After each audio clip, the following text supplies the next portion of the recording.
తెలంగాణ ముఖ్యమంత్రి రేవంత్ రెడ్డి నేతృత్వంలో ఇతర రాష్ట్రాల్లో సైతం సింగరేణి కంపెనీలు ఏర్పాటుకు మార్గం సుగమం చేస్తున్నామన్నారు రాష్ట్ర కార్మిక మంత్రి వివేక్ వెంకటస్వామి.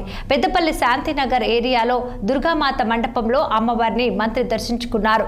దుర్గాదేవి నవరాత్రులలో భాగంగా వివేక్ వెంకటస్వామి ప్రత్యేక పూజలు నిర్వహించారు. రాష్ట్ర ప్రజలు సుఖశాంతులతో వర్ధిల్లుతూ సుభిక్షంగా ఉండాలని మంత్రి ఆకాంక్షించారు. సింగరేణి అభివృద్ధి కొరకు కాకా వెంకటస్వామి నుండి ప్రస్తుతం ఎంపీ వంశీకృష్ణ వరకు కృషి చేస్తున్నామని తెలిపారు మంత్రి వివేక్ వెంకటస్వామి. పార్లమెంటరీ సెగ్మెంట్ లో కాకా వెంకటస్వామి గారు సేవలు ఏదైతే చేశారో, నిన్న ముఖ్యమంత్రి గారు సింగరేణి సంస్థ లావాల వాటలో అనౌన్స్ చేసినప్పుడు వారు ఇదే గుర్తించుకున్నారు.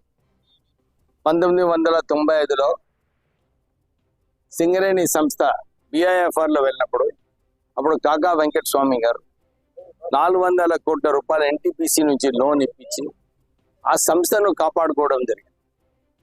1,20,000 ఉద్యోగాలు ఆ రోజులలో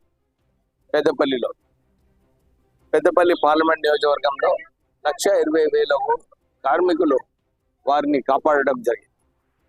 ఈరోజు సింగరేణి సంస్థ ఇంతమంది ఉద్యోగాలు, ఇంత ఎకనామిక్ చర్న్ చేస్తుందంటే ఆ రోజు కాకా వెంకటస్వామి గారు సింగరేణి సంస్థను కాపాడడం వల్ల ఈరోజు ఇంత డిఎంఎఫ్టి ఫండ్స్, సిఎస్ఆర్ ఫండ్స్ ఇవన్నీ కూడా సింగరేణి నుంచి వస్తున్నాయంటే ఆ రోజు సింగరేణి సంస్థను కాపాడుతున్నారు.